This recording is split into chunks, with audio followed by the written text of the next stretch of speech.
What up, cappers, gamblers, punters, hustlers, low baggers? Happy Wednesday, November 13th to all of you. Coming off a very nice night, 3-1 in NCAA basketball. Another sweep in NBA. We have a very small sample size we're working with in NBA, and it can turn fast. We know that you can't just sit back and say, oh, I'm destroying NBA. But 19-10, we've won 4 straight in NBA. Looking good there. NHL 2-1, hit the under. Now, I keep saying this. I said this again yesterday. I said this to Drew in the forum. I said, we are going to look back in 2 or 3 months and say, remember when they gave us totals of 6 in Minnesota Wild games? It doesn't matter that Zuccarello's out there. Whenever we see a 6 in a Minnesota Wild game, we should probably just bet it blindly at this point. I'm very excited to be here with you guys this morning. Thank you all so much for joining us. Welcome to Betting with the Bag at Sportsbook Review. Shout out to all the cappers in the chat. Vinny Cornell, DX Filer, Alex Ramirez, Midnight Piper, Deerslayer, Ski, Moses, Saucedo. There's Matt Randall. Matt Randall is crushing it right now. That taint play hit by, 20 points last night. He also has a 7-game parlay with 1 game left for a huge score. I will be thinking of Matt Randall this evening and his sweet family, baby Briggs. Oh, it makes me so happy. Deerslayer, Ski, Viper, NBA says, sorry about the titty sauce yesterday, guys. Ended the streak, but I hope some people salvage it with Athanasiu, the score prop I gave it a plus 277. What a beautiful prop. AM, you've been crushing. You've been crushing your Monday titty barbecue sauce play of the day. Hit at plus 205. So don't worry about a thing. No apologizing from AM. Yenny Toon in the house is waking up like a bad dream. Heartbreaking loss. Bruins up 4 goals heading in the third period. How'd that happen? I did cash on the Pacers though, but Bruins. I saw that. And actually, Yenny, a couple of you guys did double up, and 4-0 going into the third. 2 things come up. One, Bruins are dealing with injuries, and they're dealing with injuries to important defensemen and depth forwards. So that's going to hurt them in third periods. Also, they have a tendency of getting fat and happy, and also the Panthers are dangerous. Dangerous. Imagine if Bobrovsky was playing well, they'd be leading the East. If they were in the West, I'd have futures all over them. I don't know what to do with teams in the Eastern Conference right now, and I think I'm just going to stay off. At this point, the Eastern Conference is so much better than the Western Conference that I see the Predators away. Like, if Jamie Benn has 1 goal this year, say Gen's got 5 points last 5 games, the Dallas Stars' leading scorer is Rupi Hintz with 11 points. This Dallas Stars team could be so good if Jamie Benn and Seguin could be trusted. They would be the best team in the West. And I'm sitting there looking at this lineup like, man, should I have futures on Dallas? Just Nashville right now. Yenny Tuna, I did not like seeing your Bruins lose late there. Did not like seeing. There's Stelio Contos in the house. George Cruz, Josh Point, JF, Eric Nisbet says, how about them Cavs and Heat? Feeling good, Eric Nisbet. Hard not to. Cobra Sports 609. George Cruz. Gonzalo says, great picks last night. Jimmy cashed in Cavs plus 10. Wild under 6. San Jose minus 1. I've already made 2 plays, and I destroyed a line move by 30 cents in the NBA. So it's just going to be me. I'm going to break down NHL and NBA right now. I feel really good about both, but also the amount of bets I've made are getting smaller and smaller and smaller. I made 1 bet in NHL, 1 bet in NBA. The NBA bet was nuts. Magic come out in 3 different books at plus 2. I'm like, how is this possible at home when either Ben Simmons or Embiid sits? And Horford sat last night on because his second half back-to-back because Embiid might sit or will sit. So I was like, man, can I get a money line? 3 books had the plus 2. Only 1 book had a money line, and that was Bet365. Finally, I could take advantage of it at plus 125. I check an hour later, it's minus 105. Man, that makes me feel good. Sebastian Arnold in the house. Carlos Peroj. Into this Astros thing. Whoa, God, Carlos Peroj, tell me more about that. I don't know what's going on there. Jamal Stone says, I have a sneaky suspicion Leonard will sit out tonight. No way Rockets should be favorites here. Oh, I can't wait to talk about that game, Jamal. And so listen, look, I'm 19-10 in NBA. I'm 28-20. We'll put up the records. They're both up just under 9 units in NBA and NHL. But this is teamwork. And I'm going to need you guys badly while we break down these games today. And look at this. I love this. Oh, God. I love this so much. Here we go. Nilo says, I'm down. I'm in for life. There we go. In for life. I love it. Okay, sorry. I'm falling a little behind the chat, but we do have 44 minutes before Teddy joins us. Hagen's Feelings says, keep rolling NHL Jimmy Need winners. How good the 49ers getting 2 games flexed to prime time. Yeah, finally. I love it. Although I am on the Cardinals plus 11.5. But that's fine. Okay, let's keep rolling along. We have Joseph Gomez in the house. Buck Nasty. My guy, Buck Nasty. Jack Hargraves ready to go. Cuban Connect. Jaspers ready to go. Says, great call on Taint Matt. Nate the Great. M. Wooms in the house. Joe Anisi ready to get to work. Nilo says, Teddy covered on Chicago. When I saw yesterday, I said to myself, this guy is nuts. They won by what? 18. Shadow in the house. Love seeing you, Shadow. Thank you for joining us. Eleni Jean-Louis ready to get to work.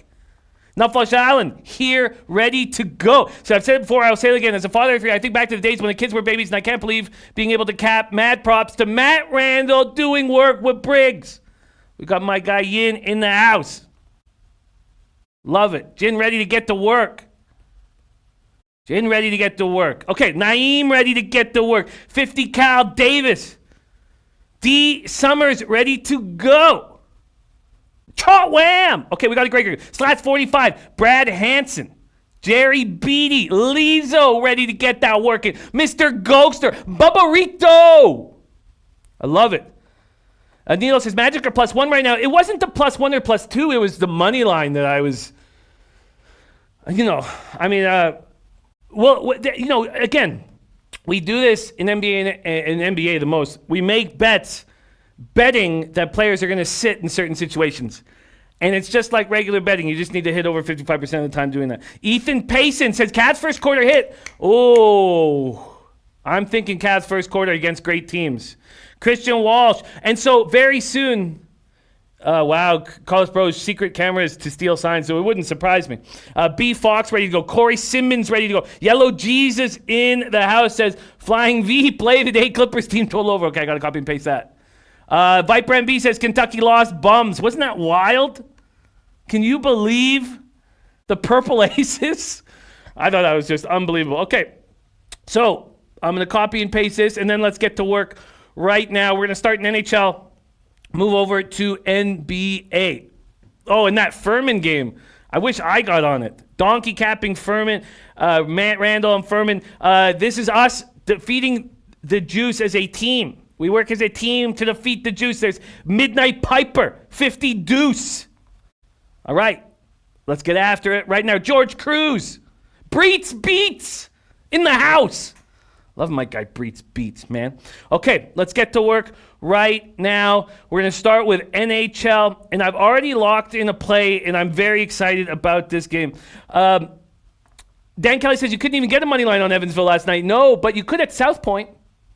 South Point gave it out at 40-1. So, but yeah, it's wild.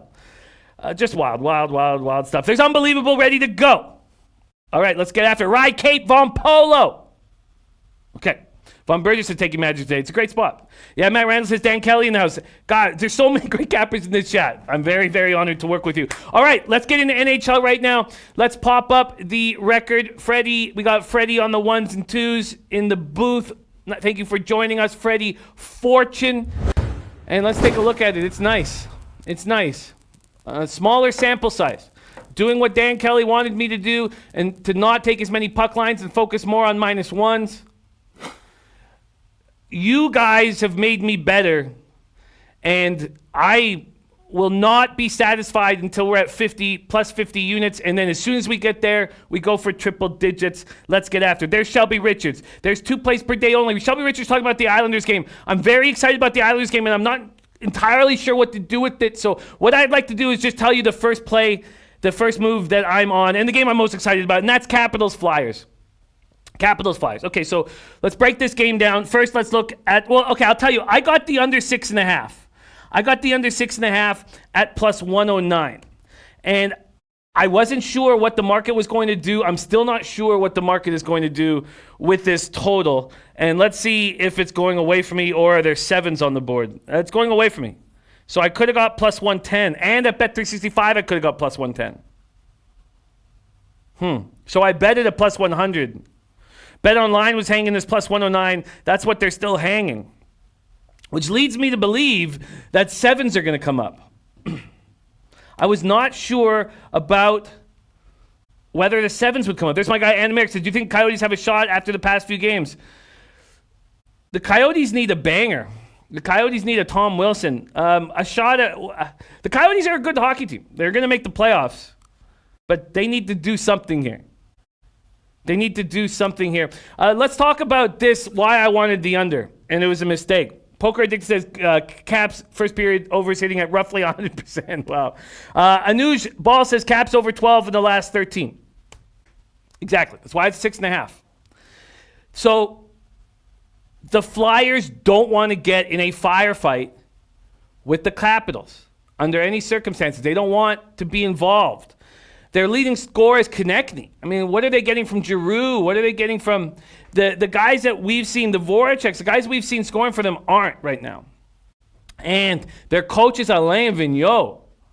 He's a defensive-minded coach that demands accountability defensively. And if you don't give him accountability defensively, you're not going to get an opportunity on the power play. Konechny loves it. Alain Vigneault knows that they can't get these Caps on the power play. But even if they do, both the penalty killing from the Caps and Flyers are at 85%. The Flyers just played the Bruins on Sunday night. The Bruins are a high-octane team, and that was 2-2 going into overtime. The Flyers are at home. They've won 4 straight games. This is the biggest game of the season for the Flyers. Washington hasn't lost in regulation. Washington is a very dangerous team that can score. Jim Rome says Giroux being great. I love him. He's just not scoring, but he's being accountable for defense. Thank you, Avataz. Glad to hear you cashing with it. So, in saying that, we can't back the Preds on the road. They've got more to prove right now. Freestyle Fakiri says better team will set the pace. I don't agree with that. There's a combination between the better team and the home team. And Carter Hart is playing very well right now. Holtby is stepping up right now. This was a play I wanted to lock in. Mr. Gokster says Caps on the road is a heavy over. I get it. I get everybody and their mom is going to be on this over. But I will not be. Because if there's one coach in the NHL I think I know better than anybody else, it's Alain Vigneault. And I know what he wants. And I'm reading comments from the Flyers about the attention to detail defensively that is demanded by Alain Vigneault. So I am making this move on the under. Carlos Bro said he's putting a large amount on his under. Let's keep our bets the same size. I don't want to get scared for you, Carlos Bros.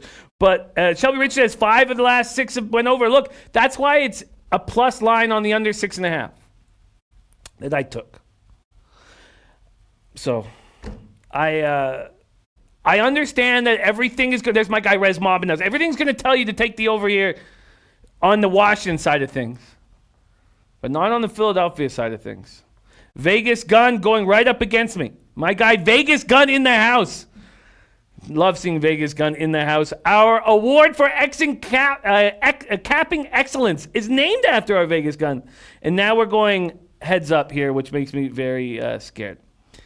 But the way I see the Flyers dictating pace is the under 6.5. Jim Rome Zadouche guessing Hart's going to be in goal. I'm pretty certain that he would be in goal here. Flyers are playing very tight games. 5 of their last 6 have gone into extra time, overtime shootouts. Okay, so that's my look. I'm on under 6.5 plus 109. Had I waited, I would have got 1 cent more. And as the money keeps coming in on the over, a 7 will pop up. There's been a 9-cent move to the over. And RMK said this is more about personnel. Outside of Provorov, how is Philly D going to slow down the Caps attack? How did the Philly D slow down the Bruins attack? By their forwards playing D. Being back, being accountable, not leaving the zone early. That's how. All right. So, Jim Ramos says Elliott's been real good, though. Mr. Gokser says, I think Flyers can win this. Sure. Okay, so that's what's up. I'm on the under 6.5 at plus 109. Let's start breaking down these other games and let's speed it up a little bit. But it's hard to speed up this one. Leafs Islanders. Back in Nassau. We have the Leafs without Marner. So they're, I came close to pulling the trigger on the under here. But then I looked at all the scores the Leafs have had on the road. And they're all very high scoring games. All right, let's break. Oh, am I on the 5 dimes openers? Let me just see. I am on the 5 dimes openers. Oh, my God. Okay, let's move back to Pinnacle openers. All right, let's move back to Pinnacle openers. Okay, here we go. So let's break this down here. This total opened at 6, under 6 at minus 104. It's now under 6 at minus 107. I have a sneaking suspicion that they're going to want to go under. Brad Hansen says, can you check for me if Kawhi plays tonight? I don't trust Rockets defense, and the play would be Clippers. We're going to talk about that. Rod Zawacki says, love that under in Washington game, Jimmy. That makes me feel good. RMK says, I hear that, Jimmy, but that was more about the Bruins not playing well. Was it? I mean, Bruins just put up 4 goals in the first period last night. Yellow Jesus says, it's a risky bet. Look, I don't think that's that risk. Look, of all of the games on the card, I felt it was my biggest edge. This game means so much to these Philadelphia Flyers. And I believe in Alain Vigneault. All right, we got Matt Randall's taint play of the day. Oh, man, I got to copy and paste that. Grambling State +1. Ooh, Matt Randall coming in with the taint play of the day. I'm going to copy and paste that. All right, we got the plays of the day coming in. The Flying V play of the day from Yellow Jesus. Clippers team total over. All right. They are, Dan. They are. I just, I've had an eye on Pinnacle for years and years and years. And I was using Bet Online before, and I switched to 5 dimes for college basketball. But for NHL, I would like to use Pinnacle openers. But it's not a big difference. RMK says Islanders are the play here at home. Mr. Gokser says Leafs might be my biggest edge here. Leafs, fresh and on the road. Jamal Stone says take Caps in a route. No, that's not happening. That just can't happen. I just don't see how that could happen right now. Okay, Von Bridges says Caps give up a lot of goals. Good, because the Flyers don't score a lot of goals. And both teams have strong penalty kill. Very strong penalty kill. Okay, let's move to Leafs Islanders. Anderson, I'm expecting Varlamov to be in goal. This Leafs penalty killing is getting worse. 77.15% right now. Isles are back in Nassau. Leafs haven't played since Sunday. They lost to Chicago 5-4. They've allowed the 5th most goals in the league. They play much higher scoring games on the road. They've given up at least 4 goals 8 times in 19 games. They're not playing good hockey. They allowed 4 goals in the first period last game. Jaime Minuto, we just talked about it for 10 minutes. I can't go back. Islanders continue surging. 2-1 win over the Panthers. So even when the Islanders are up against a high-scoring team, they shut them down. That made me want to take the under. But there's going to be so much passion in this game with Tavares back. I did not know what to do. Jason Kelly said, do you find that NHL teams play tighter conservative on the road? Any trend to that you know of? It's just individual teams. Jerry Beatty says, do you think we can get a 7 if we wait? I'm going to be looking at that all day, Jerry. There's no need to take the under 6.5 now. If you get a sign, a sniff that it's coming back down, then make a move. But Pinnacle's up to minus 124 to the over. I mean, they don't go much higher than that. Bet 365's at minus 130. They won't go higher than that. So that will become a 7. So I'd wait. Shelby Richards, Islanders, and the over. Jim Roser says, should be a good game. Niskanen against former team. That's back to the Flyer spot. All right. Corey Simmons said, should I take Vegas on the puck line? Let's get there when we get there. So I would love to hear what Dom Ricci has to say about this spot. Mr. Gogo says Hyman is back as well. New York has allowed 35 goals this year. Wow. What a difference coaching makes. 35 goals in 16 games. 2.19 allowed a game. They're a good hockey team. There's no one within 8 goals of them. The next stingiest team is allowed 43 goals. Josh Boyno says a little biased stats with the Leafs, though, with Hutchinson in net and so many back-to-backs. There's truth there. So, I don't know what to do with this game. Islanders open up at minus 123. They're down to minus 111. Jason Kelly says, I'd rather take the under 6.5 at plus money than wait and maybe get a juice 7. That's another thing. That's another spot, Jason Kelly. Yeah, I guess I completely hear that sentiment and understand that sentiment.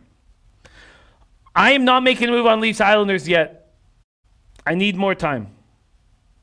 All right, let's move on to Stars Flames. We briefly spoke about the Stars off the top of the show. Why are they not a better hockey team? They've gone 7-1-1 run, and Jamie Benn has scored 1 goal. The hell's going on in Jamie Benn's life? Seguin has started to step it up.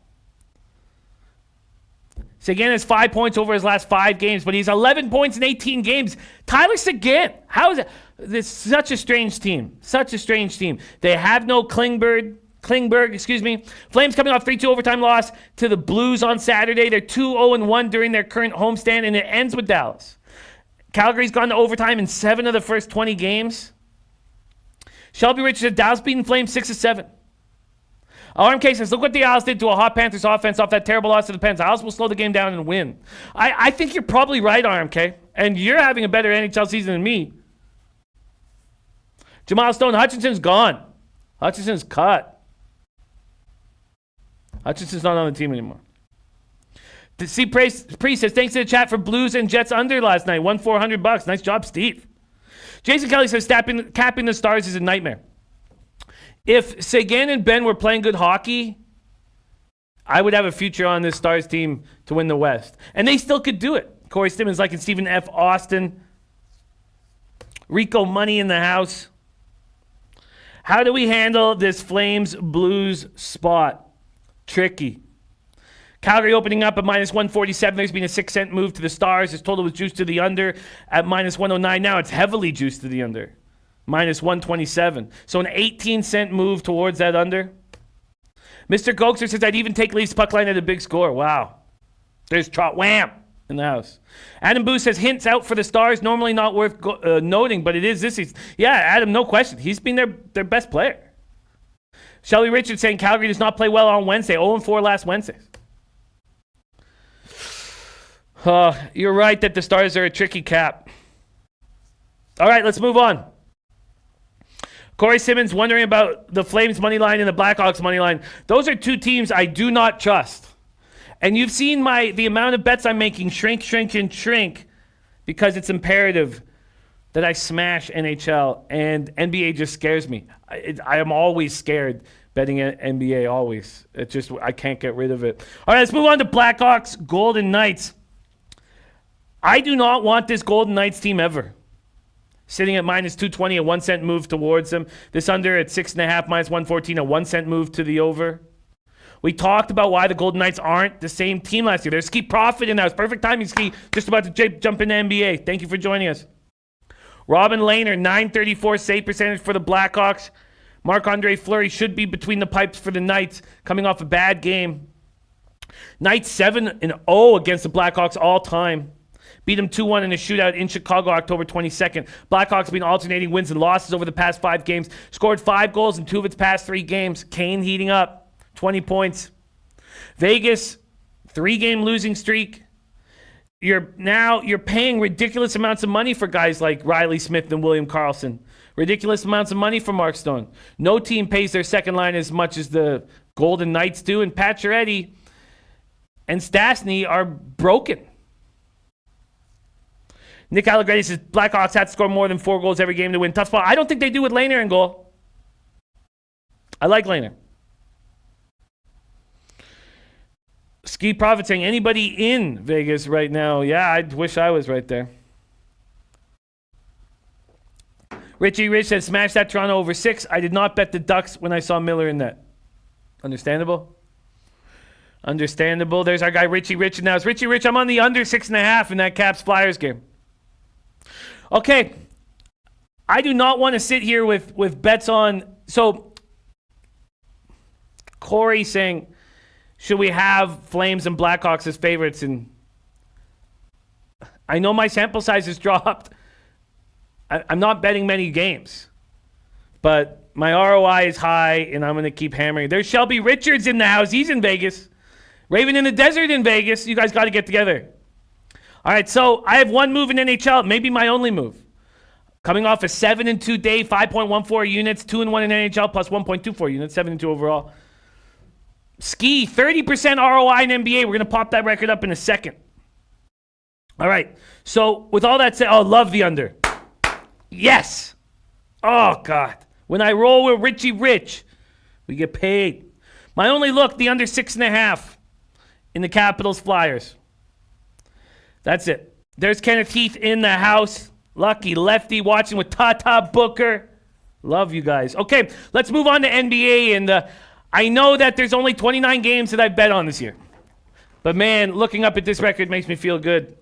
We've won 4 straight. 2-0 last night.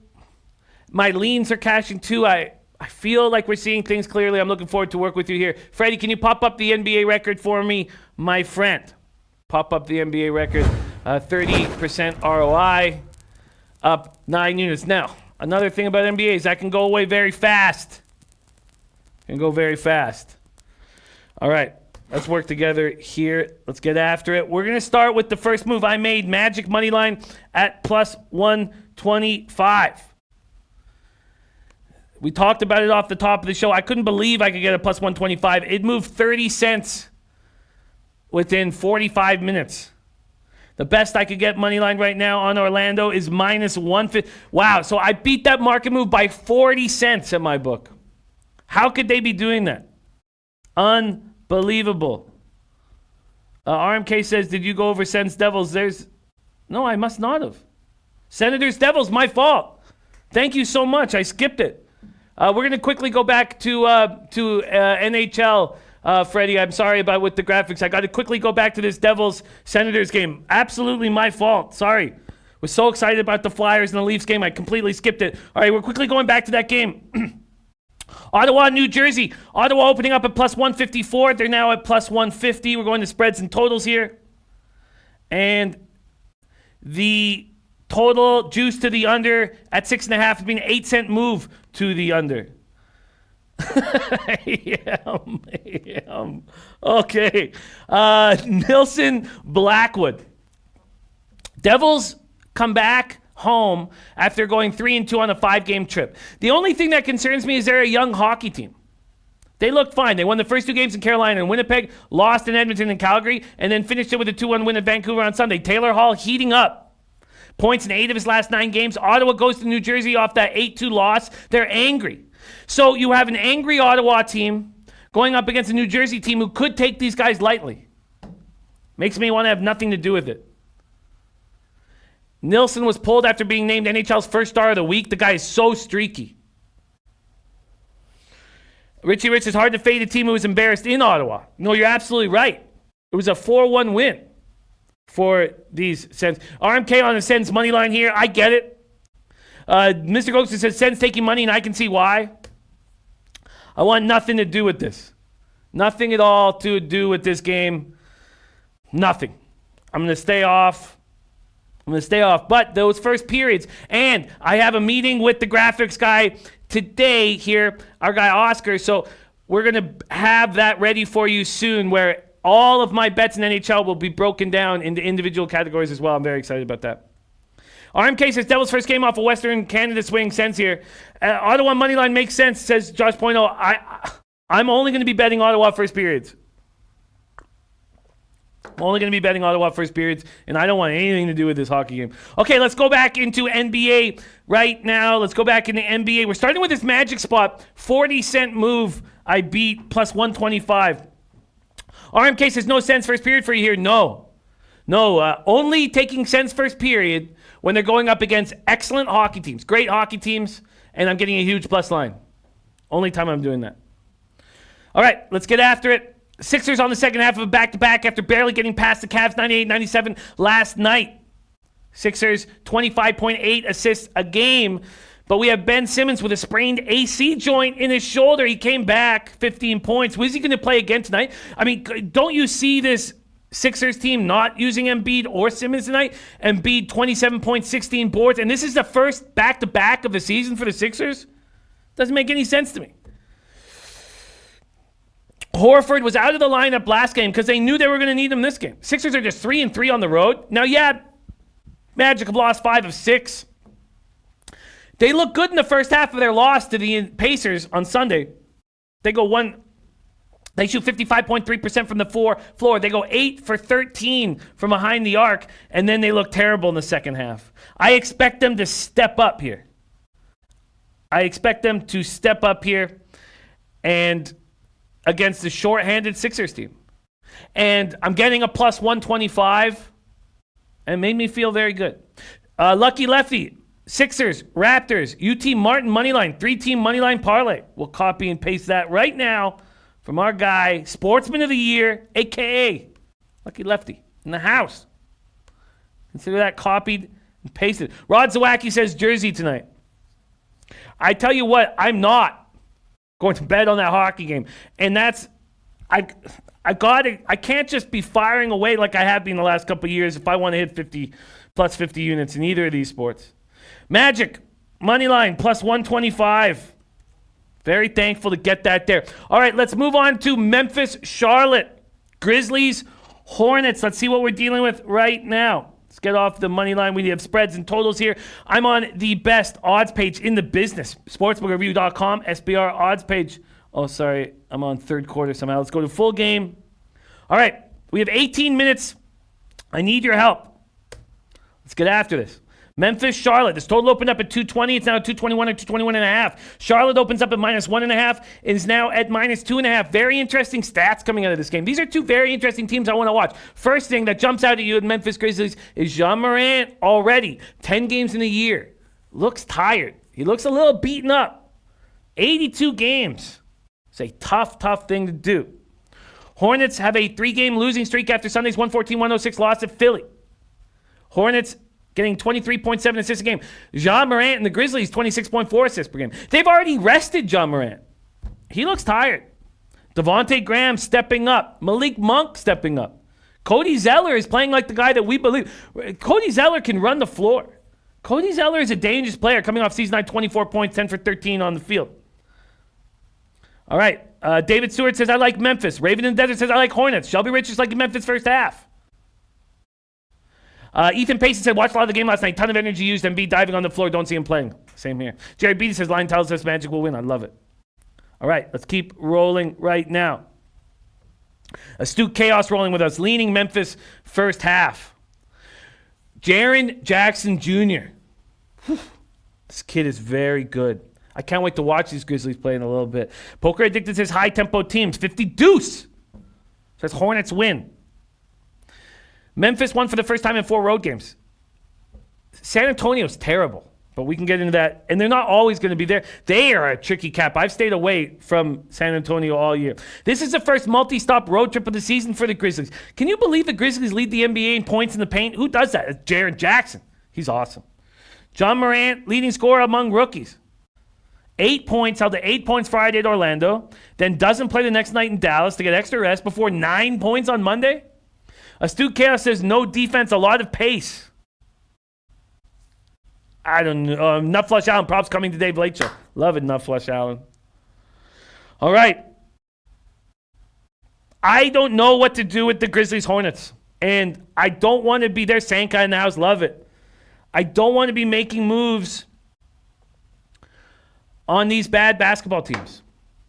It scares me. Ill Wise in the house. Rangers moneyline cash last night. Great job. Grizzlies, Hornets. You know, they allow a lot of points, but they don't score that many points. My pleasure, Sanka. Glad you cashed. And I shouldn't take the credit for the Cavs pick. That was Teddy. Teddy went on the Cavs, and we talked about it, and I was like, you're right. So, Jansen says, I guess young players also need load management. Man. Vincent Hawkins says, bet it over. Citizen 1903 on the over.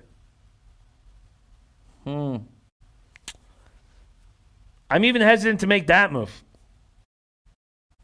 Let's move on to Wizards Celtics. The Celtics have won 8 straight basketball games. Celtics open up plus 9.5, but that was on a plus line. Now they're plus 8.5, still at a plus line. 8's at a lot of books, 8.5's at BetOnline, Bookmaker, and Pinnacle. This total opened up at 228. It's now at 229.5 for 230. Captain 24/7 also on the Grizz first half. Jerry Beatty only play there is the over. Vincent Hawkins has take the dog and the over. I don't want to have a lot of bets on bad basketball teams. I just don't feel comfortable doing that. Astute Chaos says over 220. Both have to get to 110. Neither of them average 110 on the season. All right, Wizards Celtics. Celtics won 8 straight. Hayward fractures his hand. This team keeps rolling. Monday night, they beat the Mavs 116-106. Marcus Smart jumps in the starting lineup. Marcus Smart is the leader of this basketball team. 17 points, 6 of 9 shooting. Walker comes in, 8 threes, 24 of his 29 points in the second half. He exited late in the fourth quarter, but he's not on the injury report. He's good to go tonight. He got hit with Doncic, but he's fine. Jaylen Brown, 25 and 11. Brown and Tatum. So they win by 10 points against Dallas, and Tatum goes 1 of 18 in that game. That's how good this team is. K-Con says under Boston game. Carlos Pro says over in the Boston game. Same with Astute Chaos. Fight Brand B leaning to the Hornets in that spot. David Stewart saying money going back and forth in the Memphis Hornets game. Poker Addicted says a lot of early whiz money on the Celtics game. Total was high. Let them bet it down. Take Celtics first half. Wizards are a bad matchup with this defense first squad. Interesting. Shelby Richards says Celtics will roll today. Wizards are not that good. They're not that good. But this is a banged up Celtics team that I don't know if they're going to be going in beating teams by 15 and 20 points. Bricker in the house says Tatum was shooting bricks. Look at Dan Kelly. Wizards money line looks good. So when Dan Kelly so far this year has taken a huge dog or said, I'm going to take this huge dog on the money line, I've just taken them on the spread and I haven't lost. Now, again, the sample size is small. Also, Isaiah Thomas going to be back on the Boston floor. Does he have a magical game here? These Celtics feel good about themselves. They're banged up. The more I talk about this, the more I kind of want Washington. I'm going to leave that as a lean right now. Steve Priest says Celtics look like a blowout. Citizen 1903 says Wizards can't defend at all. The Wizards are going to fight. They're going to try to win this game for Isaiah. David Stewart says love Celtics, but 9 is a lot. All right. Look at that, Matt Randall. Taint play today. Grambling State +1. Additional play. St. Francis of Pennsylvania -2. Stephen F. Austin -8.5. CS Fullerton, Wyoming under 128. Kansas State -18.5. And then he says the only spot you will find my places on this show. God, I'm so lucky and so thankful to have you in my life on this show. Matt Randall. All right, so I've already copied and pasted Matt Randall's Taint play of the day breakdown. But right underneath, I'm going to have all of his plays. God, I'm thankful. Very, very thankful. 50 Deuce Mike says Sixers money line is the move of the day. Maybe now. Maybe now. I think I take the Wizards. I think I take this plus line while I can. It's a lot of points. Still hesitant though. I'm going to stay hesitant. I don't want to sit here and hum and haw. We only have 11 more minutes. So let's just keep moving. Lean toward the Wizards right now. Let's talk Clippers, Rockets right now. Clippers, Rockets. Let's take a look here at what we're dealing with. Total opens up at 232, now up to 233.5 or 234, 233 at Bookmaker. Rockets open up at -3. They're now -2 at Pinnacle.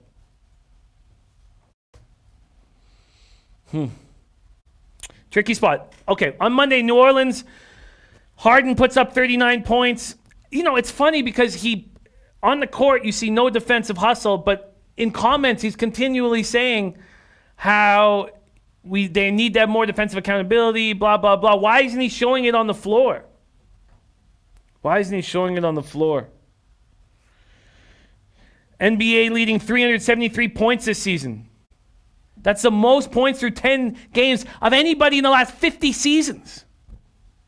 Their defense has improved. They're allowing 105.5 points per game during their 4-game winning streak. No Eric Gordon, no Daniel House. The Clippers haven't become the top 10 defense that we know they will become.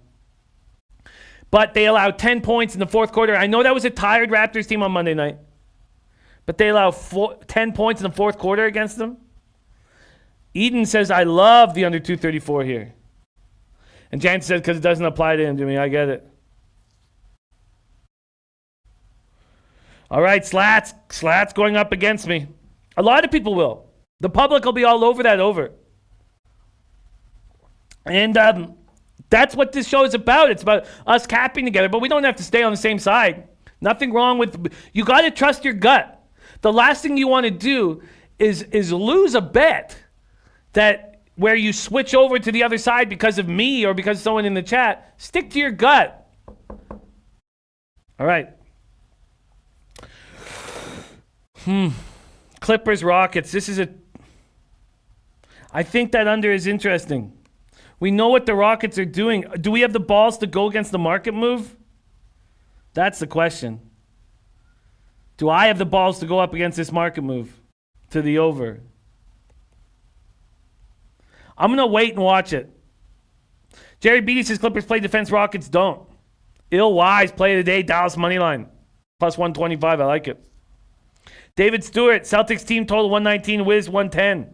That's a lot. That is a lot of points. One Bix One says Clippers defense too good for the Rockets. Rockets still live and die by the 3. Under is the play here.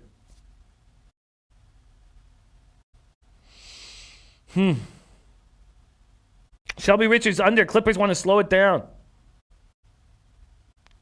I get it, but... And D. Summers says, if everyone in the same room agrees on everything, then nobody is thinking. I love that, D. Summers. I have a lean to the under. I'm going to keep watching this market. All right, let's keep rolling along here. Spurs, Timberwolves. Spurs, what an enigma. The Timberwolves are playing good basketball. And Andrew Wiggins. So this is the comment out of the locker room from Ryan Saunders. Every good thing that happens to Andrew, Andrew deserves because Andrew does work hard. He had a different mindset this summer. David Stewart says 81% of the money is on the over and the line is moving down. Vincent Hawkins says no Eric Gordon under. All you guys are on there. What do you mean the line's going down? I see this. Are we talking about this Clippers game? Because the Heritage just moved it to 234.5. Let's take a look at what Pinnacle has done with this quickly. We have 7 minutes, so no need to panic. This line is not going down. It went up, so so an hour ago it went up from 232 to 233. It's funny that we're all on the under and this total keeps going up. Sportsman of the Year, Lucky Lefty said, Jimmy, don't seem like Popovich is... It don't seem like Popovich is not caring about coaching this team, this particular team. Oh, David Stewart, okay, I get you. No Gordon, no House. No worries, David Stewart.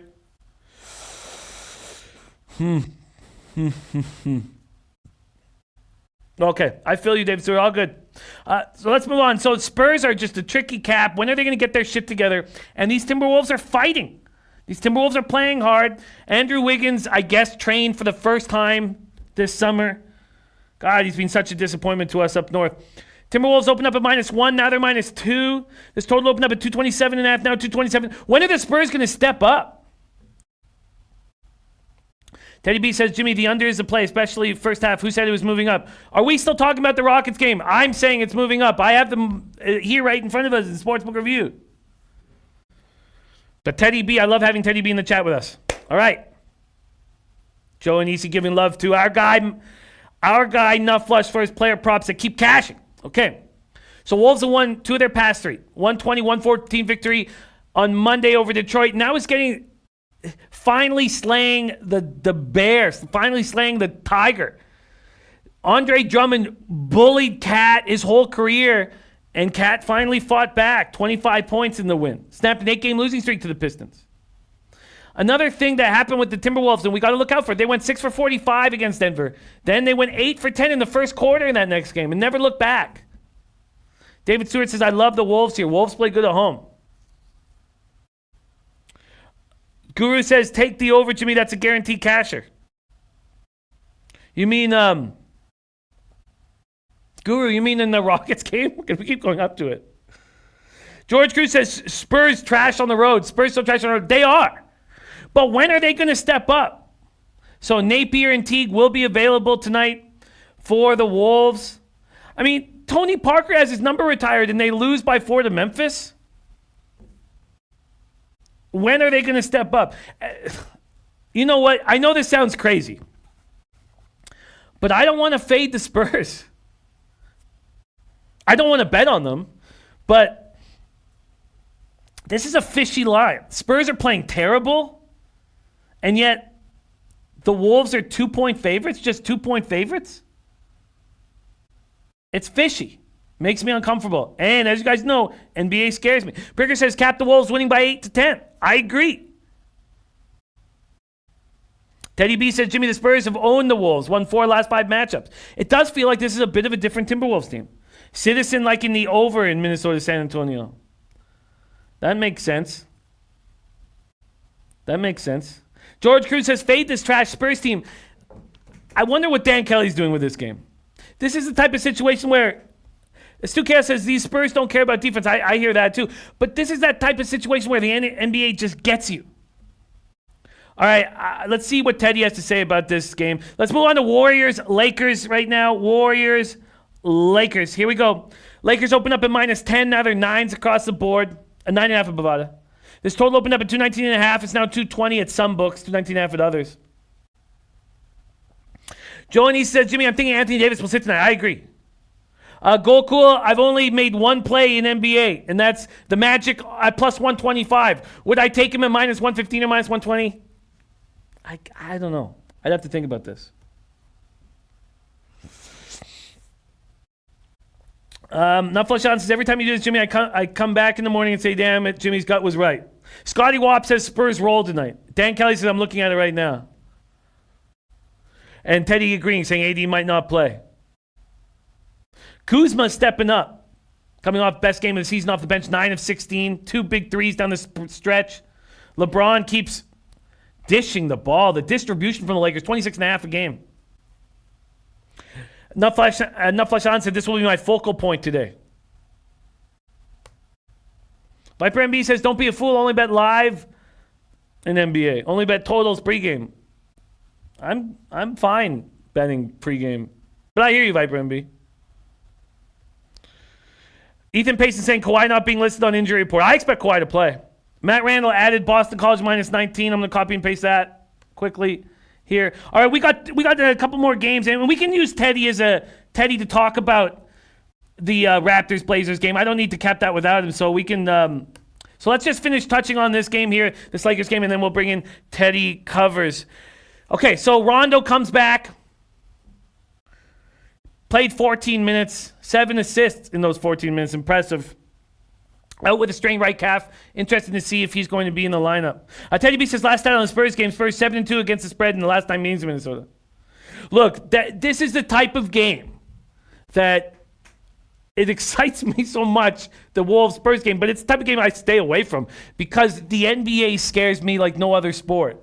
And I'm capping scared. And everyone always says, oh, scared money don't make money in NBA. This is going to be the 3rd year in a row that I've done right in front of you. And 3 years is all I've been down here where I'm beating NBA. But I do play scared. I play scared. Let's see Corey Simmons looks. Philly, Orlando over 204.5. Clippers +2.5. Spurs +2. Portland -2.5. There you see it. There's Corey, an incredible NBA capper, taking the Spurs. God, it's scary. It is such a scary spot right there. All right, let's finish on this Lakers game quickly. So Draymond Green returns after missing 5 games. And what's he do? Completely ineffective. Is this the type of guy who needs to be on like a great basketball team to try? 4 points, 4 assists, 7 boards, and gets ejected early in the 4th quarter. Is that what we're going to see from Draymond Green on this bad basketball team? Possibly. Glenn Elliott Man says, Jimmy, are the Raptors low-hanging? Not the way, no, not at all. This is what the NBA does, man. But we're going to get to that game, and I'll cap it with Teddy, so no point to keep him on the bench here when he's ready to go. D'Angelo Russell, 33 points, 18 in a row in the third quarter, and 8 assists against the Jazz. But what does it matter? So we already know the stars who are hurt for the Warriors, and now we have Looney out. We have Damian Lee out. Omari Spellman out. Jam Man says, I'm scared every time I log into my account. Jam Man. Hope you're good, man. I hope you're good. Pascal, 8.6 boards. He's averaging 15.6 points per game. Warriors have lost 4 in a row, 7 of their past 8. I do find these big dogs appealing. I find Washington appealing. I think Golden State can keep this close.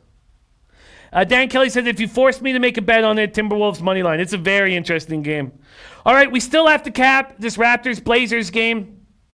The morning looks I was on are the only looks that I've made. The one play in NHL, going against the public, taking the under in the Flyers-Capitals game at a plus line. And that's at 6.5. And then I took the Magic as soon as it was available at plus 125, and I beat that market move by 40 cents. And we still have to cap Raptors, Blazers. We're going to start with NBA with Teddy Covers. Let's bring him on right now. Teddy Covers coming to us live from Las Vegas, Nevada. Happy Wednesday morning to you, Teddy. How you doing? I'm doing all right, Jimmy. How about yourself today? Doing great. Great night last night. My ROI in NBA now is plus 30%. Very nice. Small. I've only made 29 bets in the NBA this year, but 19 and 10. Swept it yesterday. Thank you for that Cavaliers play. That was wonderful. So thank you for that. I wasn't going to be on my card until you popped on it. And up 1.24 units in NBA last night. 3-1 in college basketball. So yesterday it was plus 5.14 unit day, and I needed it. And I'm very thankful for it. And got some exciting stuff going on in the chat right now. Matt Randall needs Toledo tonight to cash a big 7-game parlay. So we're going to be cheering for Maddie. And I feel good, and I'm excited.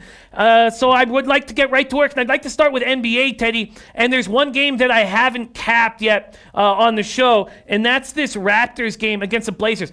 First off, there's some tricky lines out here that make me uncomfortable. And the Spurs, after how bad they're playing, to only be 2-point dogs against the Wolves, who are playing well right now, is scary.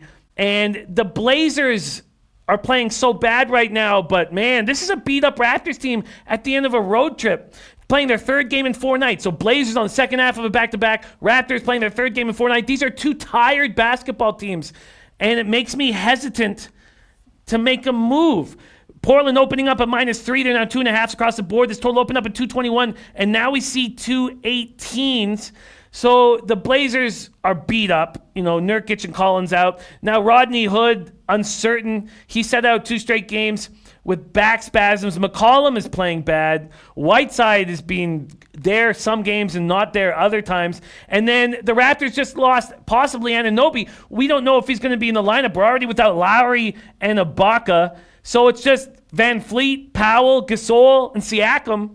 And at the end of a road trip, I'd be hesitant to make a move on the Raptors. Is this Blazers are 1-3 at home? Is this a buy low spot on the Portland Trailblazers? So it's funny that we start with this game. This is the only game in the NBA that I bet tonight. So I'm glad we're starting with it. I took Toronto +3, put them in my pocket. Portland can't be laying. The Blazers are 1-5 in their last 6 games. The only win coming in overtime as 9-point favorites. They lost last night to Sacramento without Aaron Fox. Lillard and McCollum are doing what they can do. The supporting cast isn't there right now for the Blazers. All the quotes from Toronto. Remember, Toronto had they beat the Lakers and they had the Clippers on the ropes. And then they had a terrible fourth quarter. They scored 10 points in the fourth. The Clips defense completely shut them down. The quotes after that game were, hey, we split in L.A., no harm, no foul. We're ready to go up to Portland and win. I think the Raptors are the better team. And I got the better team catching points. And they're rested, and their opponent's on the second of back-to-backs. They're playing decent basketball. Their opponent isn't. That was a no-brainer for me. I took Toronto plus. I think the better team catching points, period. Better team, better spot. And it's not really, that wasn't one that I sat there and debated about for 2 hours. That's one that, oh my God, I'm getting 3, and now it's down to 2.5. At 2.5, I wouldn't complain. At 2, I wouldn't complain. At 2 or better, I think the Raptors are worth a wager. I understand it completely, and these are the games that I stay away from. I just don't feel comfortable backing the basketball team that I watch so closely at the end of a road trip, beaten up the way they are. And I know Blazers are playing terrible basketball second half of back-to-back, but so let's talk about this Spurs game here. The Spurs are playing so badly, and the Wolves are playing so well. And because of the against the spread Spurs looks against Timberwolves last couple of years, the Spurs are only 2-point dogs here. How do you feel about this Spurs Timberwolves match? Well, I mean, San Antonio doesn't actually have a huge betting bandwagon. They're 2-8 against the spread. All right. They've been consistent money losers. It's pretty clear right now the Spurs, not a team you want to be laying points with. However, from a defensive standpoint, there's also no, I mean, it's not like the Spurs are playing good defense. Minnesota isn't playing any defense. And they really, when you look at the strength of schedule, I mean, the T-Wolves have played the Pistons and the Warriors and the Grizzlies and the Wizards and Charlotte and the Nets. They played all of these bad teams, and they feasted on some of them when they're facing a decent team. And for all of San Antonio's point spread success, the Spurs right now, I have them basically a middle team in the NBA. They're not bottom feeders. They're not, they're the type of team that's, bouncing around 500 and shooting for the last playoff spot. That's what San Antonio is. They're not Memphis or Charlotte or Washington or any of these bottom feeders. And they're in a completely different role right now for San Antonio. Instead of laying points, they're catching points against a team that doesn't play any defense. So I can understand the point spread being where it is. All that said, the market, that when a team is 2-8 against the spread, it means the markets have them wrong. And I'm not convinced the markets are pricing San Antonio correctly right now. So it's not like I was racing the window to take the Spurs. I'm not betting the Spurs. But boy, the T-Wolves' defensive efforts and defensive numbers are just abysmal. Hard team to lay points with for me. These are the ones that I stay away from, Jimmy. I know. Oh, I agree. I'm going to stay away from this game for sure. A game that I find extremely interesting. So the chat, and I agree with the chat, and I need to hear because I've got a lean here. Clippers Rockets. We know the Rockets don't play defense, but they have been the last 4 games of this winning streak, allowing 105.5 points per game. Harden in the papers is saying, look, we need defensive accountability, but we don't see it on the floor, but he keeps saying it to reporters.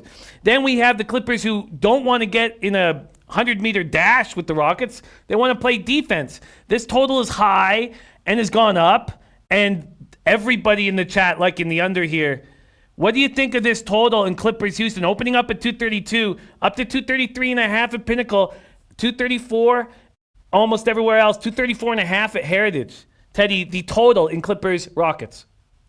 Well, I mean, we don't know yet if Paul George is going to play. And if Paul George plays, we like the under. 2 reasons. One, obviously what he does defensively. 2 is that I expect the first few games with George in the lineup for the Clips to be a work in progress on the offensive side of the court. And you throw in the injury to Landry Shamet. I mean, that's a big injury.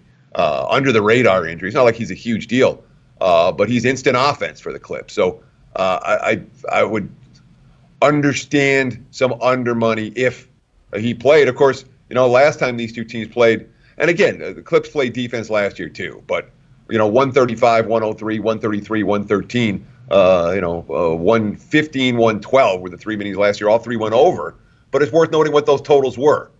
221, 217.5. The last one was 229.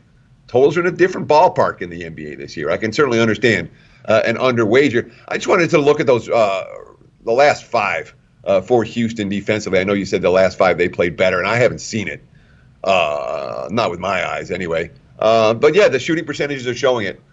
So maybe the Rockets have turned the corner defensively, in which case the under makes even more sense.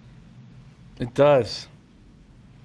It does. It really does. When you see this total here go from 232 to 233.5 to 234 to 234.5, do you think, wait, you might get a 235?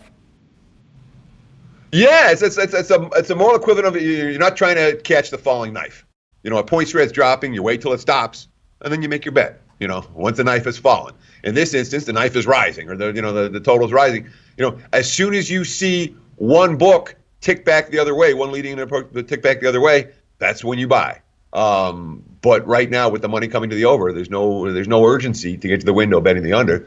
You wait till the market stops moving, and then you get involved. As long as you have the ability to sit in front of your screen and have the opportunity to take advantage of the betting markets when the time is right, which is easy enough for me and you, Jimmy, because we don't have regular jobs. But for those of you who have regular jobs, it's not always as easy to get your bets down and watch track the market all day. In which case, it's not going to hurt you, get you down. It could hurt you, but I would get down now and not, lose too much sleep over it. Finally, I want to ask you, I have a lean towards the Wizards here. Celtics have been playing so good, 1-8 straight. They're beaten up. The Wizards are a bad basketball team. Isaiah Thomas coming back to Boston. I have not made a move because I don't trust the Wizards. I don't trust them. But I feel like this spread that opened at 9.5 quickly went down to 8.5 or 8 might be a little too much. I think Washington might be able to keep this close. What do you think of Wizards Celtics? So here's the concept. Hayward gets hurt. The markets crash on Boston. Through the first couple of games after the injury, there's been no impact on the floor. So we've seen the markets move very clearly against the Celtics each of the last 2 games. Real clearly against Boston in those contests. And yet all they've done is continue to win games and cover point spreads. And the markets are continuing to say, no, the Celtics aren't that good. No, they can't be that good. I love situations like this in the NBA. For Boston, for me right now, is a one-way team. I'm betting on the Celtics or I'm leaving the game alone because of that very factor. The markets have made an adjustment, but the team on the floor, even without one of their key players, right now is every bit as good. Now, Stevens is not a let's lay points with them coach. We always love him in the dog role. We love him in close games. We don't love him in the games where we're laying a price like this. I could easily see Boston being sleepy tonight. This isn't a step-up game for them. I'm not laying with the Celtics tonight, but as a concept, I think Boston is more of a bet on than a bet against team right now because of the Hayward injury and because of the market reaction to the Hayward injury. But so far, they've been able to overcome. Questions are coming in, and we're going to move to college football very quickly. But a question coming in from NBA from our guy David Stewart, who puts a ton of energy into this show, whom we love dearly. Original OG Low Bagger says, ask Teddy about Memphis. I'm curious his opinion on that game. I like Memphis plus 2.5. This game makes me uncomfortable. I was saying John Morant looks tired. Jaren Jackson looks spectacular. He's going to be such a good basketball player. Memphis leads the NBA in points in the paint. I like Cody Zeller, and I like what he can do, and I like watching him run the floor. I don't know what to do with this spot. Grizzlies, Hornets. The Hornets open up at -1.5. Now they're 2.5. This total opened up at 220. Now 221 or 221.5. Teddy, Memphis, Charlotte. I do not have a strong opinion on this game. If I was going to play it, I would be looking to take points as opposed to laying points. And Charlotte has had a couple of really nice runs at home in the fourth quarter. They put together some hot shooting nights. When all said and done, I wouldn't argue that Memphis is a little bit better. But I'm not getting involved in the game. In this point spread range, it's hard for me to ask the Grizzlies to win on the road. Slightest of leans towards Memphis, but really it's the slightest of leans. Understandably so. All right, so there we have it. I only have Magic money line at plus 125. I'm going to keep an eye on this total Clippers-Rockets. Our guy Shelby has told us that Paul George will be in the lineup tomorrow and not this evening, knowing that he won't. If you were capping this with him out of the lineup, you've already said that if he was in the lineup, you'd already be on this under, possibly? I would certainly be looking in that direction, absolutely. And with him off the lineup, I'm just looking at. I'm trying to confirm that he's out tonight. I'm not seeing it yet, and the markets haven't adjusted to it yet. So, I love the info. but I'm not seeing it on the screen yet. Yeah, I hear you. So we'll wait and get more information. But thank you for the insights, Shelby, as well. All right, let's move in to college football. We got 2 games on the card tonight. And the big game in my mind tonight is the NIU Toledo game. And that's because our very own Matt Randall has a 7-game parlay that finishes. He's got hit 6 already of them, and it finishes with Toledo -2.5 or -130 on the money line, I believe. Toledo on the money line -130. Let's start there because this game is going to be so interesting to me this evening, knowing that our Matty Randall is going to get a big score. Oh, by the way, Dan Kelly is on first half Raptors +1. First half Raptors +1 in that Raptors Blazers spot. So the total opens up at 55, gone down to 52.5 at Pinnacle, 54 at Bookmaker. But I'm more interested in your breakdown on the side here. Toledo opening at -2.5. There's a -2 at 5 Dimes and Heritage. Teddy covers NIU Toledo. So Toledo's the only way I can look in this ball game, and I wish you all the luck, man. Cashing 17-teamers, a lot of fun. So nothing but love and nothing but luck tonight. I hope you bring this one home. It's not a game that I have bet. I don't trust Northern Illinois, okay? I bet against Northern. I bet against them in Central Michigan. That was a turnover fest and all of that. But we're talking about a team that, they're limited offensively this year. They really are. And when we talk about underrated home fields in college football, look, the Glass Bowl on a Saturday afternoon at noon is not a tough venue. The Glass Bowl with the camera shining, the ESPN camera shining on a weeknight TV game, that place gets rowdy. I mean, really rowdy. You ever been to Toledo? It's a fun place to go for those TV games. I was on a Friday night one time, and we had a blast, and that place was nuts. And Toledo pulled an upset, and that's what they do in these situations. So there's the betting markets are concerned because Toledo's been running 2 QBs all year. It's no big deal. What's the guy's name? Guadani, he's hurt. I don't know if he's going to play. The backup's been just fine for Toledo. I don't consider that to be a significant drop-off, but you're laying a cheaper price with the Rockets because of it. I can only play Toledo here.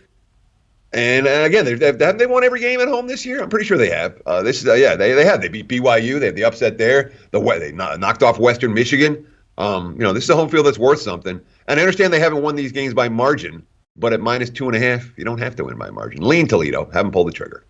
Lean Toledo, haven't pulled the trigger. Next up, popping off at the same time as the Toledo game is in Miami of Ohio, going up against Bowling Green. Miami of Ohio opening up at -18.5. Now we have 17.5 and 17s. This total's also dropped. Opened at 51.5 and now 49.5, 49, or even a 48.5 at Bet Online. Bowling Green, Miami of Ohio, Teddy. So now we can definitely take a look at Bowling Green's 35-6 win over Akron and go, yeah, no big deal. Which we said that already. They had under 300 yards of offense in that ball game and scored 35 points. BG is rough offensively. I'll just leave it at that. They're going to turn the ball over. They're not going to move the ball on the ground effectively. They're not likely to move the ball through the air effectively. They're a team that's going to struggle to reach double digits on the offensive side. Against the Redhawks defense, it's pretty good. They really are. I've been impressed repeatedly with Miami O's D. And Miami O, what do they won? 4 of their last 5. Another team that has an underrated home field advantage. They've covered the number in every one of their victories. But now it's a whole different story. It's not just winning or winning by a touchdown or winning by 2 touchdowns. It's winning by more than 3 scores. And Miami O, they've done that once all year. I'm not convinced I want to ask them to do it tonight. So lean favorite, but nothing I'm going to get to the window with. A lean to the favorite, but not going to the window with either of these 2 spots. Let's talk about the games our guy, Teddy Covers, is going to the window with. And on Monday, he gives North Carolina +5, San Diego State -1.5, Indiana +14.5, Minnesota +3, Central Michigan +3. Let's start with just those 5, because I know you've added a game and we'll get into it. But let's just start with the 5 that you went to the window with on Monday. So that's North Carolina +5, San Diego State -1.5, Indiana +14.5, Minnesota +3, Central Michigan +3. Are you bullish on any of those spots? Are you concerned about any of those spots? Yes and yes. I added another unit on the Gophers. I'll just put it like that. Gophers are going to be a big bet for me. I think Minnesota's going to win that game. And that's one that I bet, and now I bet again. So which I will do. You know, when I put down a second, you know, sometimes when I'm making a big bet, I'll make it all at once. A lot of times I'll bet one, look at it again. Yeah, I want another unit on this. And the Gophers are that for me. They're better than Iowa. And everybody and their brother is saying about the spot. There's a God. I was walking around town yesterday talking to every handicapper. You know, I when I walk around town and I'm in various sports books and people come talk to me, I end up talking games with everybody. It's just what you do all day. I didn't hear one person say anything but, oh, Minnesota's a fade this week. Oh, you know, the spot for the Gophers. Oh, they got their win. You know, Minnesota's better than Iowa. I like Minnesota. Clearly. The one of that group that I'm a little bit, I mean, I got the good number with North Carolina. I'm just going to hold that. Boy, this market move against San Diego State has me concerned. I'm not exactly understanding where or why it's coming from, and that's one that, you know, and I can't get off it now. Fresno's already the favorite. I'm a little bit concerned about that one. That's not one that I'm in love with as much as I was on Sunday night / Monday morning.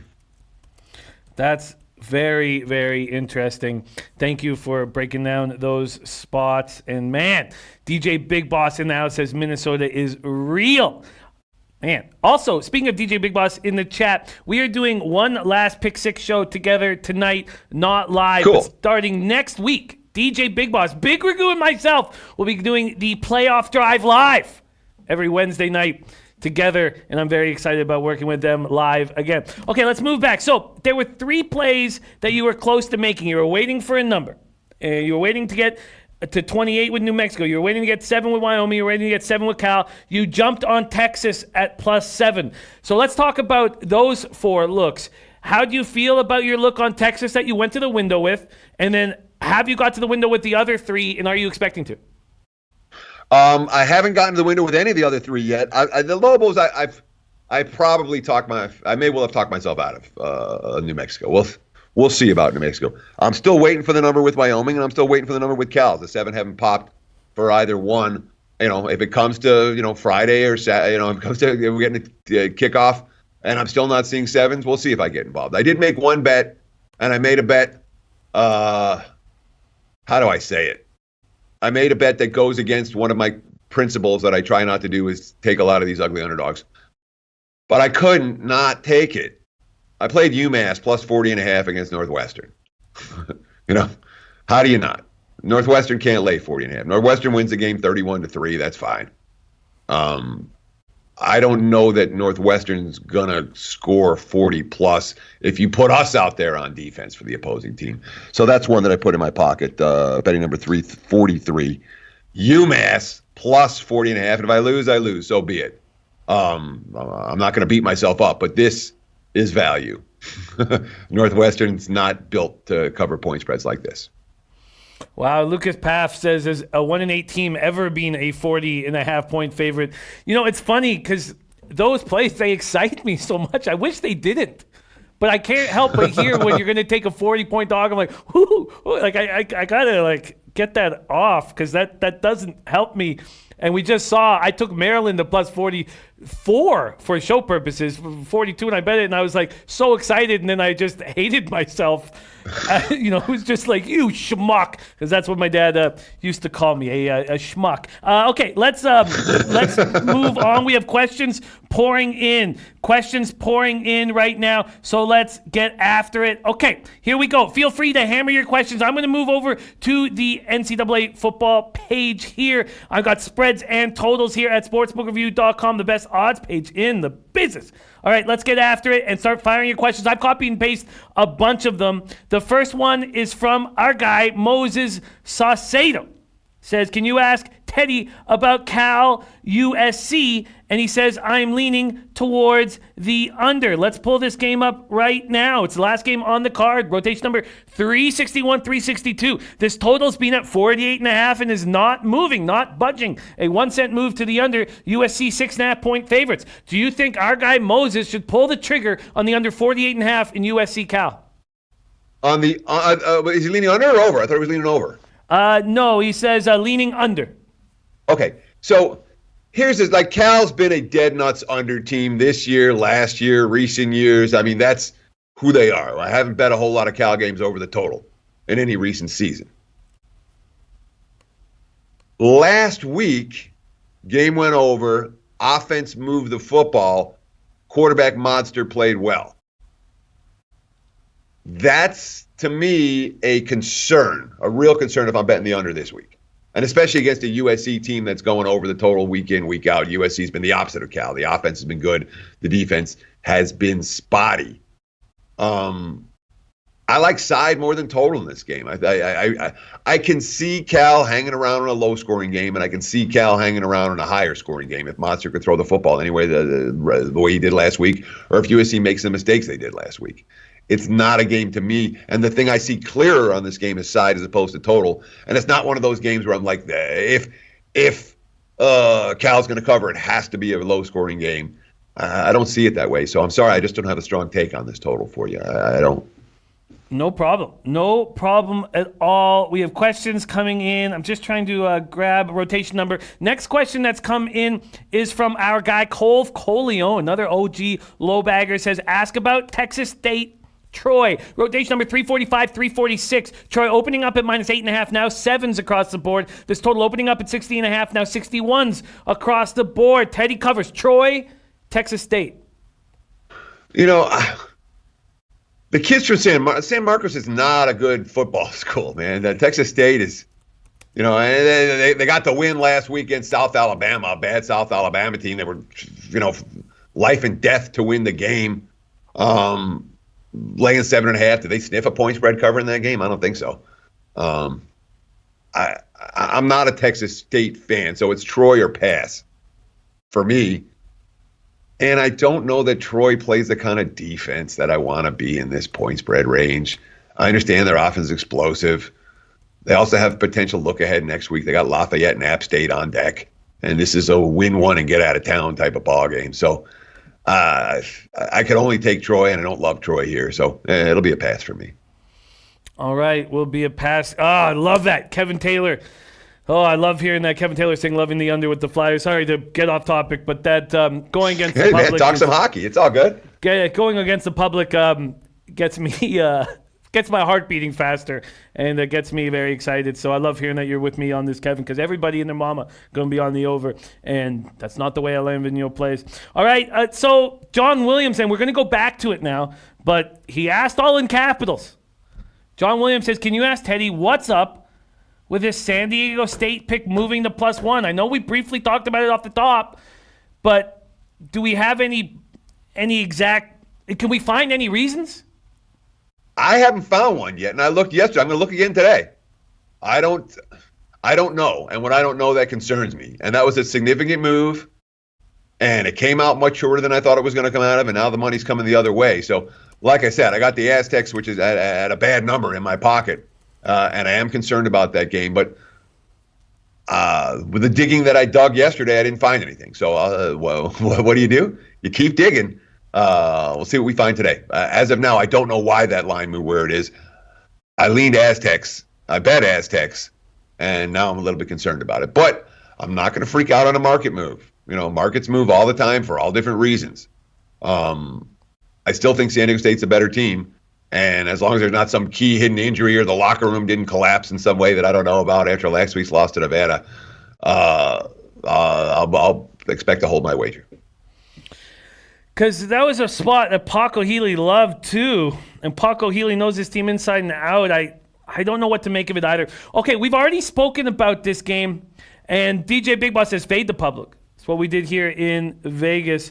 Okay, let's make a move here. We've already spoken about this, but Christopher Comentini wants to talk about it some more. So we're going to talk about this. Virginia Tech against Georgia Tech. Virginia Tech laying 5.5, and this total's dropped at some books down to 50. It's still 52.5 at Bookmaker. Wild to see Bookmaker so far. I'd have to double check and see if that's right, but it is juiced to -119 if you want the under.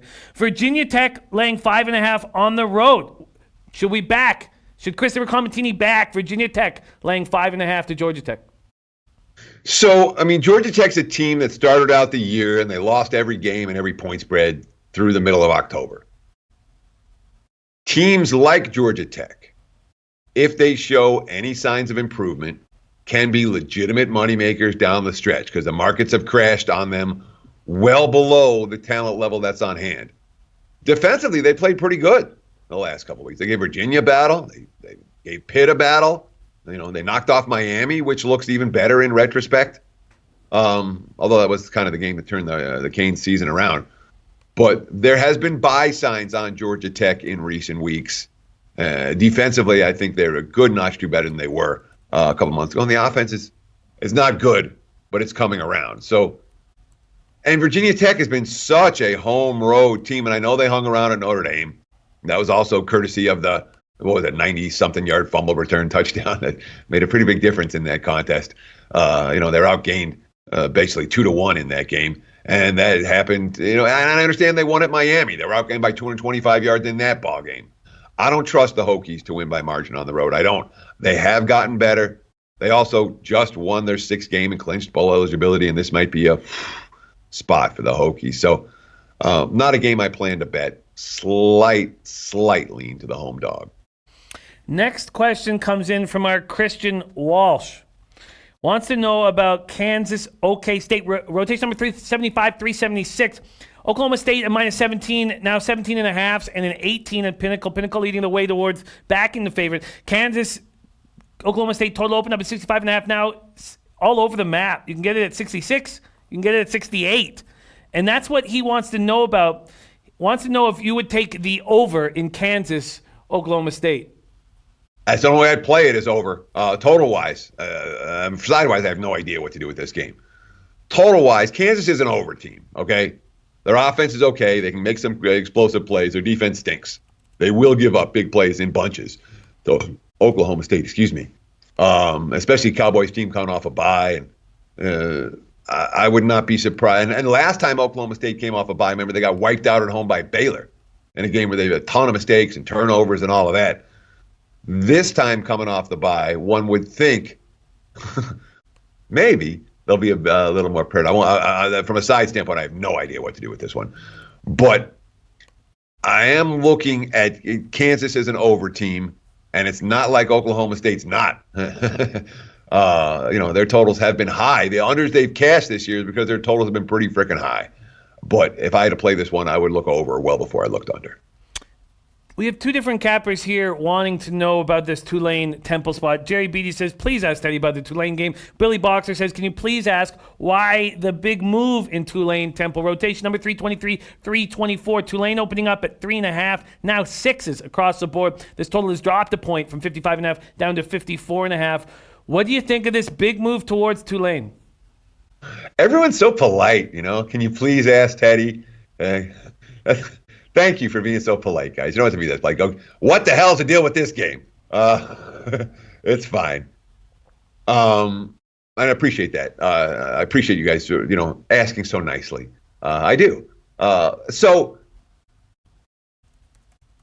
when these two teams last met, Temple was the ascending program. Tulane was the bottom feeder, and it was back-to-back blowouts. Temple killed them in back-to-back years. Tulane couldn't do anything. Now, obviously, we're seeing the Tulane program ascending, and the markets are giving them a ton of credit. And as we've seen the money come on Tulane this week, and a big move towards Tulane right off the opener, coming out of the bye, there's a lot of love for Tulane. There has been in the market. Their statistical profile is good. They've been winning games and covering numbers despite losing turnover battles. Markets love that. And from an explosive offense standpoint, Tulane's got the quality QB. Tulane's got playmakers. Temple really doesn't have. From an offensive standpoint, there's no comparison between these two teams. And we saw what happened when Temple tried to step up and play the better offenses in the conference. When they face SMU, when they face Central Florida, absolutely wiped out in those games. Couldn't compete on either side. The markets are viewing this game like an addendum of that game, of those games, I should say, where Tulane's got the skill position, talent, speed, and Temple's not going to be able to hang with that. I don't know that I agree with that. And now from a statistical profile, Temple, they were outgained by 380 and 350 against SMU and Central Florida, complete wipeouts. When you get outgained by 750 yards in 2 games, your whole season-long statistical profile gets warped. And that's what happened with Temple. And that's why we saw, everyone last week was like, why is Temple so cheap against South Florida? They're only 1.5, 2. My number's 4. That's why they were so cheap, and they were the right side. The markets were betting the stats. The markets are betting the stats here, too, for what it's worth. That's why Tulane took the money that they did, and that's why they're sitting at 6-point road favorites right now. I wouldn't be surprised if Temple hangs around in this one. This is one I'm considering I wouldn't even put them on the short list yet, but Temple's a team that I absolutely expect to do some work on today, and maybe we'll get to the window with Temple before this week is through. Probably not at +6, but maybe. I like it. I like hearing about it. Love it. Okay, so we have questions coming in fast and furious, and we don't have a lot of time. Our guy D. Summers wanting to know about rotation number 369, 370, Texas A&M. They opened up -10. Now they're -11. He's wondering if he should pull the trigger on Texas A&M -11 against South Carolina. Do you think he should? I know I don't want the dog here. The Gamecocks have battled. I'll give them credit for battling, and I shouldn't say no, I don't want the dog. How many times do we have to see the team lose at home to the team they're not supposed to, and they go on the road the next week and they fight? Arkansas gave Texas A&M a battle this year in a very similar spot. Remember that? And that's the Aggies. They haven't been a team that I'm super comfortable laying price with, and I know they got the job done against Mississippi State as home favorites. Is that it for the season? I mean, they had the UTSAs and whoever else they played, the Texas States of the world. In SEC play, they're not a team I trust to win by margin. And I bottom line, I don't have a strong take on this game. Let's move on to the next one because I don't. No worries. And this will be the last game on this card. We have Chris Brady, Reese, and Ray Kimbrell all asking your thoughts on this giant Georgia-Auburn game. Georgia opening up at -2.5. They're still there, but some threes are popping up at UWager, Bovada, and Bet Online. Everybody wants to know what you think of this spot. Big game. Basically, should Chris Brady back Georgia -3 at Auburn? So my initial lean was towards Georgia. As I worked on this game yesterday, I started liking Georgia less and less and Auburn more and more. And at +3, I may well be a buyer on the Tigers over the Bulldogs. And basically the bottom line is this is a fade of Georgia. Show me something that Georgia's done up to expectations this year. You know what I mean? They continue to be in these games where they're the better team and they're supposed to be dominating someone. And at the end of the game, it's a tight Even against Missouri last week, that offense didn't work. I don't trust Georgia to move the football in this environment against this defense. And my initial reaction was, look, Auburn, if they can't run, they can't win. And do we trust Bo Nix in this type of game? And then you really start to look at some of the, two factors. One is off a bye. Maybe they will be able to throw the football around a little bit. A Frost QB by November is not a Frost QB anymore if he's been starting all year. And the second thing is, for as much issues as I have with Georgia's offense, and do I trust them in a hostile environment? I don't. Do I trust Georgia's defense against a team that's going to push pace and really pound the ball against them? I don't know that I do that either. So my initial lean was towards the chalk. I flipped on this one. I'll be on the home dog if I get involved. Oh, interesting. Home dog. Chris Brady says, I was actually leading Auburn +3. Okay, I feel you. Chris Brady was actually leading towards Auburn as well. There you have it. Teddy Covers breaking down this big college football card. I love it. And NBA, too. Love having his insights. Teddy coming off a nice little 2-0 day yesterday in NBA, back in the Bulls, who won by 18. They won by margin. That was a great bet, and he got me on the Cavs. That was one guy. I mean, that game was a sweat and a half, and then Kobe White went nuts. He went nuts in the fourth. He hit 7 trays in the fourth quarter, but he hit 5 of them right in a row. With boom. And it went from like a 2-point game to like a 20-point game. And like you go take a leak and you come back, you're like, holy crap, what just happened? That was Kobe White. Kobe White, I should say. It was awesome. It was a great bet. I think we're seeing things clearly in NBA, and I love having your input. I love it very much. I will not be here tomorrow morning. Babano will be hosting the show with Teddy Covers, which will give you a lot of new insights too, because Babano, a great college football capper. Teddy, what a treat it is to roll with you. Follow this man, Teddy_covers on Twitter. I will see you again on Friday morning, but thank you for sharing all your hard work and your insights with us. To review quickly, North Carolina, San Diego State, which he's a little concerned about the market move. Indiana plus 14.5, Minnesota plus 3. He's doubled up there. Central Michigan plus 3. Then he added Texas plus 7 yesterday, and today coming in with UMass plus 40.5. That's going to be a fun game to have a couple beers and watch. Teddy Covers, thank you so much for joining us. Enjoy your Wednesday, and I will see you again Friday morning. Cheers, guys. Have a great day. And even got the Teddy Covers t-shirt on today, the only one in existence. Oh, man, I dig that. Oh, I dig that, man. That's Cheers, nice. Guys. Have a great day. Be well, Teddy. Oh, I dig that shirt, man. I dig that shirt. All right, what a treat it is to roll with you guys. Thank you, all the low baggers out there. Man, we've got some exciting spots here on this card. Now, I have very few. I'm on the under 6.5, which is going to be a wild ride with the Capitals Flyers, and I love it. Let's just quickly see if that keeps going against me. Let's see. And then I am very interested in the under in that Rockets game. I don't know if I'm going to pull the trigger. Let's see what we're dealing with. Let's go to totals. Let's see. Do we see our first 7 on the board? No. In fact, it's going back. So, a 1 cent move towards. So now plus 108 at Pinnacle. Bet365 still with the plus 110. And Bet Online is plus 110 now. They were plus 109, so whatever. It's still the same. Okay, we shall see. And then in NBA, I only have the Magic plus 125, and the timing was perfect. I got to smash that market move.